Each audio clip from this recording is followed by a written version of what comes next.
আসসালামু আলাইকুম ভিউয়ার্স, চলে এসেছি সে ইজতেমা ময়দান সকাল সকাল কাজ করতে।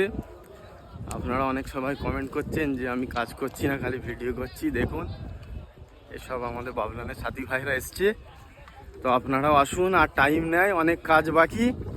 এটা আমার চাচা আসছে, কিছু বলুন ইজতেমার বিষয়ে, কিছু বলুন। কি বলবো, আপনারা সবাই আসুন। আসুন। আপনি কোথা থেকে এসেছেন? আমি এসেছি বাবনান থেকে, আমরা সব আচ্ছা। বাবনানের সব সাথী আমরা। আচ্ছা, আর হাতে গোনা বেশি আর টাইম বেশি নেই, টাইম নেই, আপনারা আপনারা আসুন। আসুন। আপনাদের সহযোগিতা ছাড়া হবে না। হবে না, এলাকাড়ি মারবেন না। হ্যাঁ, আমাদের এসে গেছে অনেক, মোড়লপাড়া থেকে এসেছে, মিরেপাড়া থেকে এসেছে, সবাই এসেছে।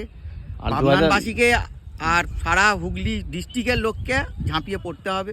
অবশ্যই, বাইরের অবশ্যই। মেহমান তো আসবেই। অবশ্যই অবশ্যই। শুনলেন আপনারা, মোটামুটি 2026 সালের জানুয়ারি মাসে 2, 3, 4, 5 এই বিশ্ব ইজতেমা হবে, তার প্রস্তুতির কাজ চলছে।